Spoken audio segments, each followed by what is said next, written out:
Salut, bienvenue sur la chaîne, c'est Vince. Ce soir, on va parler de l'opening keynote des Dev Day d'OpenAI, parce que c'est un sujet juste trop important pour qu'on n'en parle pas.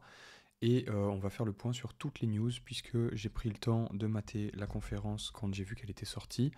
J'ai raté d'ailleurs la sortie hier ou avant-hier. Et du coup, je me suis fait toute la conférence et on va parler de tous les points très importants qui sont sortis. Et il y en a un que je vais te faire en démo tout de suite maintenant, qui est ce petit morceau de code que j'ai trouvé dans la documentation qui permet d'utiliser maintenant de manière programmatique cette fonctionnalité d'OpenAI qui permettait d'uploader des images et de lui demander des infos dessus. Et bah ça y est, on peut l'utiliser avec des morceaux de code et ça va donner naissance à plein de nouvelles applications et plein de nouveaux trucs. Et ça, c'est juste un truc de malade. Donc là, ce que j'ai fait, c'est que je lui ai donné une image qui est cette image, qui est une image de Rocket Raccoon, qui est un de mes personnages de fiction préférés. Et ce que j'ai fait, c'est que je lui ai donné comme texte, enfin, je lui ai donné l'image et je lui ai donné comme texte, dis-moi qui est ce personnage de fiction. J'ai précisé que c'était un personnage de fiction parce que si vous lui donnez une image de quelqu'un, il ne voudra pas répondre, même si c'est un acteur ou quoi, en vous disant qu'il n'a pas le droit de vous donner des infos sur une vraie personne. Donc là, ce qui se passe quand je lance le script, là, Python main.py, il me dit, ok, ce personnage de fiction est Rocket Raccoon de l'univers cinématographique Marvel, le MCU, machin, c'est un membre des Gardiens de la Galaxie. Bref, là c'est juste une toute petite démo pour vous montrer ce qui va être possible de faire aujourd'hui, mais c'est totalement une dinguerie parce que vous imaginez bien qu'on va pouvoir mettre en place plein de trucs en fait, que ce soit dans le service client par exemple, demander à un client de montrer une photo de son produit s'il est cassé ou j'en sais rien et de pouvoir le rembourser directement parce que sur la photo, l'IA elle est capable de comprendre que le produit il est vraiment cassé, plein de trucs comme ça. Plein de trucs comme ça c'est ce qui va arriver et c'est la folie. Donc, la conférence, elle commence avec un passage sur un peu les nouvelles sorties, etc., des petites statistiques, etc. Il donne un peu le nombre d'utilisateurs actifs. Donc, on est à 100 millions d'utilisateurs actifs par semaine sur ChatGPT. Et après, il parle un peu des différents usages. Il y a une mini vidéo où il montre un peu le fait que des gens du coup handicapés ou des gens qui n'arrivent pas à écrire, potentiellement maintenant ils peuvent utiliser les nouveaux services de vision par exemple ou d'audio pour pouvoir communiquer. Par exemple, il y a des gens qui ont des paralysies dans les mains, et avec les nouvelles fonctionnalités, ils peuvent parler directement avec OpenAI et avoir quelqu'un qui répond à leurs questions, et ça c'est ouf. Bref, là, une des plus grosses annonces dès le départ, vers les 5 minutes, c'est qu'ils sortent un nouveau modèle de ChatGPT 4 qui est le GPT-4 Turbo. Donc c'est un petit peu avant en vrai. Tac, voilà, GPT-4 Turbo. Et donc, ils vont passer d'un contexte qui était déjà assez énorme à un contexte de 128 000 tokens. Donc, en gros, ce qu'ils disent, c'est que c'est environ 300 pages de contexte. Et ça, c'est juste énorme. 300 pages de contexte, du coup, c'est un petit livre, quoi. Et, euh, et voilà, et du coup, vous allez pouvoir interagir avec un livre plus rapidement qu'avant avec GPT-4. En plus de ça, ils ont ajouté, c'est ce qu'ils disaient dedans, ils ont ajouté le JSON mode là. En gros, ça c'est pour les développeurs, c'est le fait d'avoir des réponses qui ressemblent à ce que vous voyez à l'écran là sur la gauche, de pouvoir dire, en gros, moi j'aimerais appeler une fonction pour la météo. Euh, renvoie-moi ce qui correspond à ces paramètres-là. Et donc, vous pouvez en gros lui passer un message, lui, il va réfléchir, il va vous renvoyer une réponse sur ce format-là. Et ça, nous, en tant que développeurs, c'est un truc qu'on peut exploiter programmatiquement. Et donc, ce qu'ils ont fait, c'est qu'ils ont ajouté le JSON mode, qui est un mode qui permet de s'assurer qu'on a bel et bien une réponse en format JSON. Et ça, pour la programmation, c'est juste un truc de malade.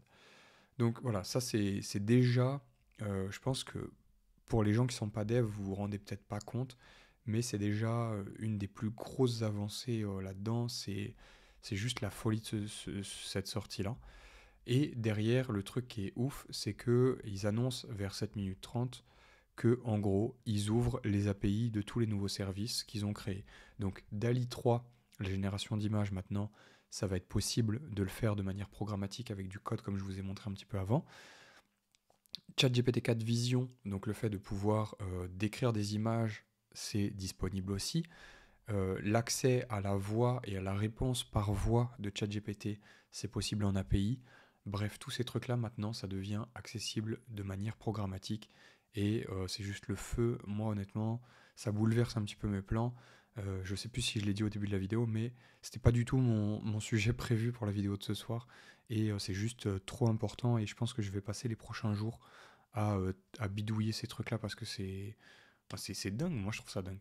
Dites-moi ce que vous en pensez en commentaire. Mais moi, à chaque fois que je vois ce genre de news, ça me retourne, quoi. Je me dis, putain, y a pas le temps de faire autre chose. En fait, il faut absolument suivre ce truc-là parce que c'est l'avenir, en fait. Bref, petit aparté. Ils ont amélioré Whisper V3 aussi, donc en gros tout le logiciel de transcript va mieux fonctionner, toute la partie transcript a été améliorée, et ils portent aussi la fonctionnalité de fine-tuning, donc le fait qu'ils avaient sorti pour 3.5 que vous pouviez entraîner le modèle à répondre mieux à certaines questions, et bah ça ils le sortent pour GPT-4, c'est expérimental pour le moment et c'est pas accessible pour tout le monde.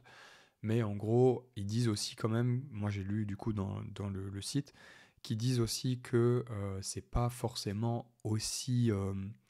on voit pas une si grosse différence par rapport à 3.5.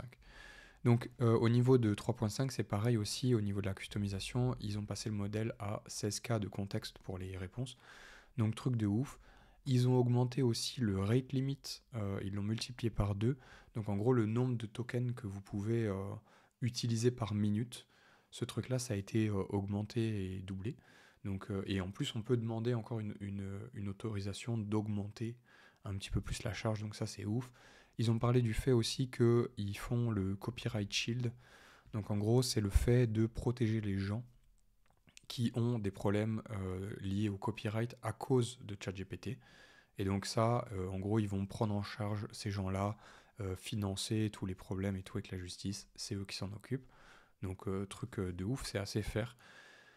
Au niveau de GPT-4 aussi, enfin que ce soit turbo ou pas turbo, du coup, enfin en tout cas pour turbo, c'est le pricing dont ils ont parlé, il me semble que c'était pour turbo.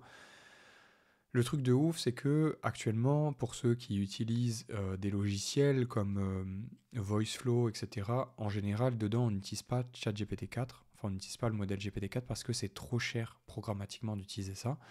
Et en gros, suite à une enquête, les développeurs disaient que s'ils réduisaient de 20-25% le coût, déjà, ce serait abordable et utilisable. Ce qu'ils ont fait, c'est qu'ils ont tout simplement fait entre 2 et 3 fois moins cher pour le modèle. Et donc, on passe à un modèle qui est plus rapide, qui a plus de contexte et qui coûte 2,75 fois moins cher.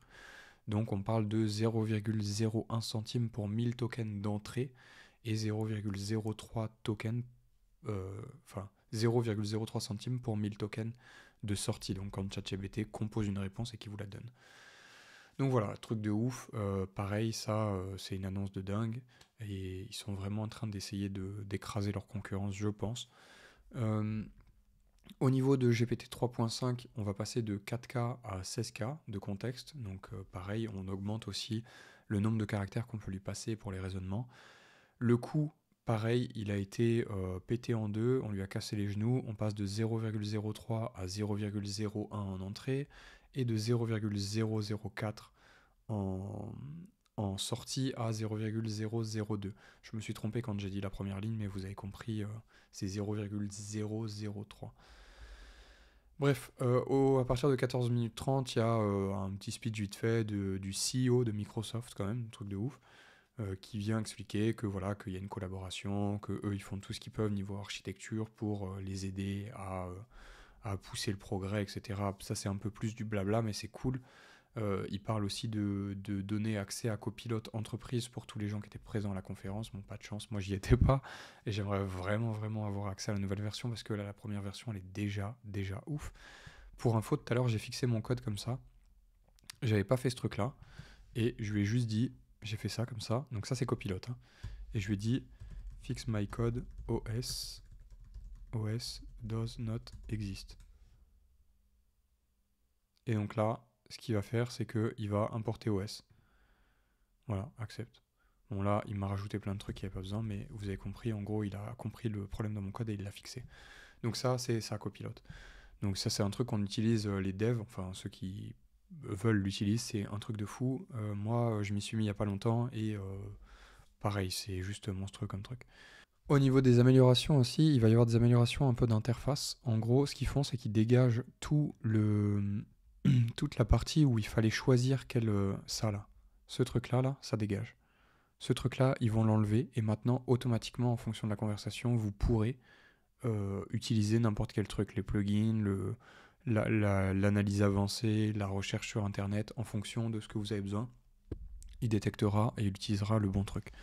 Donc ça, truc de ouf. À partir de 23 minutes, il y a une démo que je vous conseille de regarder qui est assez intéressante, où il y a une solution architect qui vient et qui montre. Elle utilise en gros Zapier AI Actions. En gros, elle demande à ChatGPT de regarder son calendrier et de lui faire un retour par rapport à son calendrier. ChatGPT détecte qu'il y a un conflit dans son calendrier à ce niveau-là et elle lui dit du coup envoie un message à un tel pour le prévenir que je pourrais pas être là. Et donc, ce qui se passe, c'est que ça déclenche en arrière-plan, je pense, puisqu'il ne montre pas en détail, mais ça déclenche en arrière-plan des scénarios Zapier. Donc, Zapier, c'est la même chose que Make. Je peux peut-être vous montrer rapidement si je l'ai ouvert. Voilà, c'est la même chose que ce que moi j'avais mis en place du coup pour mon cours, par exemple. C'est des scénarios que vous créez avec du no-code. Et ça, c'est le genre de truc que ChatGPT serait capable de déclencher de lui-même parce qu'il aura compris que c'est ça que vous voulez faire.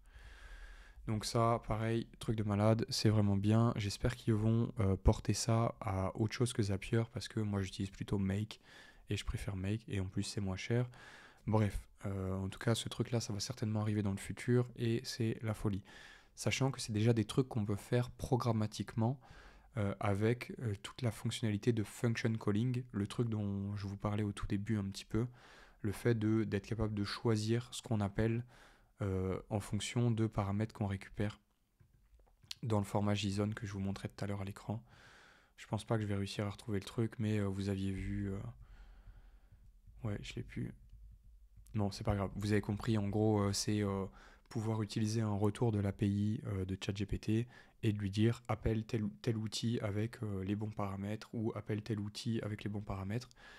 L'autre truc de dingue d'ailleurs qu'ils ont fait à ce niveau-là, c'est que jusqu'à maintenant, c'était pas possible de déclencher plusieurs outils pour un seul appel. Donc c'est ce que je vous mets là à l'écran. Ce qui montre, c'est qu'avant, le truc de function calling, quand on lui disait, bah, je sais pas, monte ma fenêtre et allume la radio, et bah, il détectait que vous vouliez appeler raise window, et donc il le faisait. Mais il n'arrivait pas à faire les deux. Et donc maintenant, il fallait lui dire, ah ok, mais t'as oublié la radio, et il le faisait. Et donc maintenant, il va être capable de détecter plusieurs intentions plusieurs intentions d'utilisation d'outils dans une même question. Donc vous allez pouvoir lui dire bah, fais ci et ça, et il va déclencher les deux appels directement. Donc ça, pareil. Il faut savoir que programmatiquement, et donc c'est là-dessus qu'on va se pencher, je pense, dans les prochains jours sur la chaîne, c'est toute cette notion de function calling, c'est de créer en gros des outils que vous donnez à ChatGPT, que vous décrivez à ChatGPT, et lui, en fonction de la demande de l'utilisateur, il va être capable de comprendre quels outils il doit utiliser pour répondre à la question. Et donc, il va faire des appels programmatiques de ces outils-là, et il va les déclencher et récupérer le retour et donner le retour à l'utilisateur en fonction de s'il y a besoin de donner un retour. Donc ça, voilà, pareil, c'est un truc de malade. Ensuite, plus loin, ce qu'ils font, c'est qu'ils vont faire des espèces de mini-assistants que vous pouvez construire de manière interactive en plus. Donc vous parlez avec ChatGPT, vous construisez un assistant pour une tâche, et ça, ils vont faire un store de ces trucs-là, donc comme un app store de petits assistants que vous pouvez utiliser pour répondre à des besoins. Et en gros, les meilleures applications, enfin les meilleurs assistants du store seront rémunérés. Donc en gros, ils vont payer les gens qui feront les meilleurs assistants. Donc pareil, ça c'est encore un truc assez ouf. On va voir, je pense, arriver beaucoup d'assistants pointus pour une seule fonctionnalité. Et donc ça c'est pareil, on peut lui passer des documents, on peut lui passer plein de trucs, on peut lui passer du contexte pour qu'il réponde aux questions. On peut faire un assistant pour plein de trucs, que ce soit pour des questions d'un cours ou plein de choses. Donc ça, très très à checker. Je pense vraiment à checker, c'est important. Et en plus, c'est no code. Pour le coup, c'est vraiment, on est dans la partie no code sur cette partie-là. À partir de 33 minutes 10, 33 minutes 30, en gros, il y a une autre démo de la partie Assistant API, donc par Ramon, qui est Head of Dev Experience. Bon, on s'en fiche, mais voilà, en gros, il fait une démo et il montre que ça, d'ailleurs, c'est un truc qu'on va s'y intéresser sur la chaîne parce que je visualise pas encore complètement comment est-ce que ça s'utilise dans le dev. Mais en gros, vous pouvez créer un assistant. D'ailleurs, il y est dans le playground. Je sais pas si on peut y accéder ensemble, je vais vous montrer vite fait.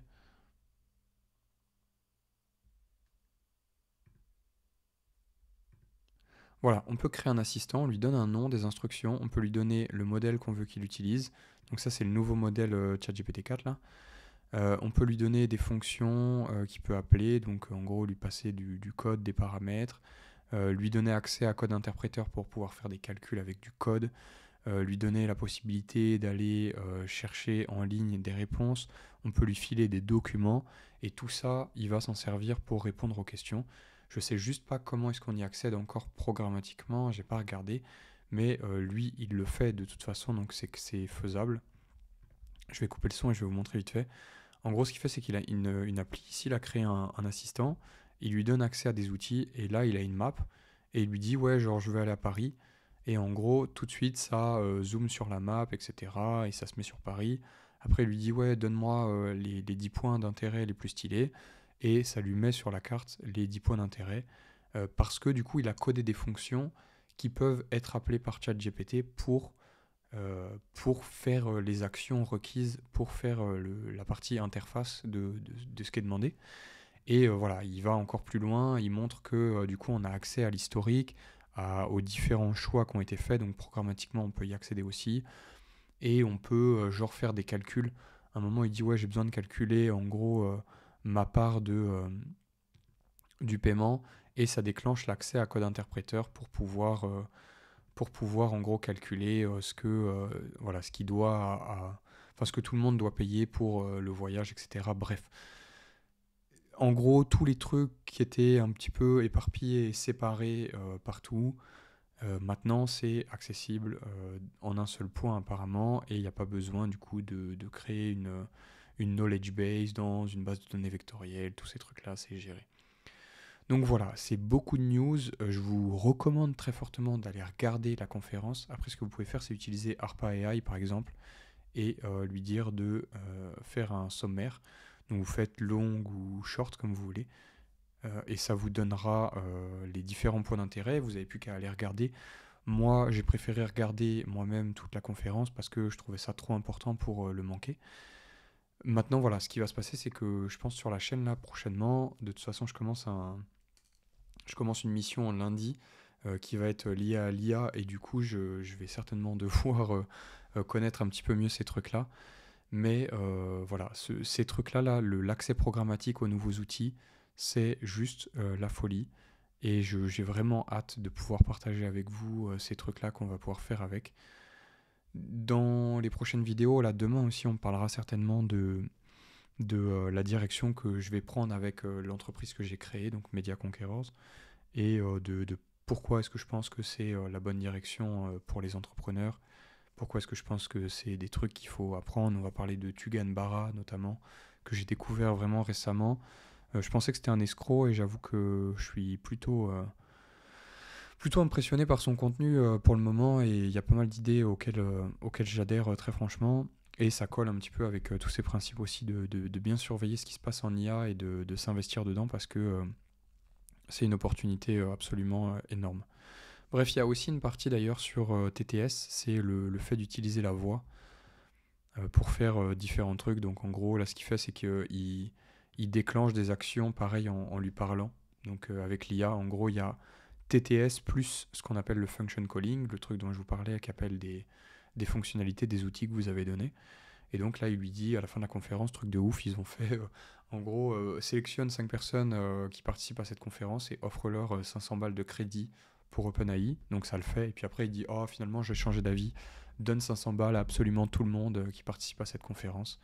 Et du coup, l'assistant cherche la liste de tous les participants et crédite sur leur compte 500 balles.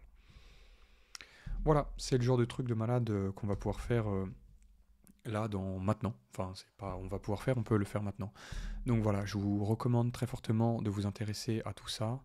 Je pense qu'il y a moyen en plus de faire des automatisations stylées maintenant avec Make, avec ces trucs-là aussi, peut-être bientôt.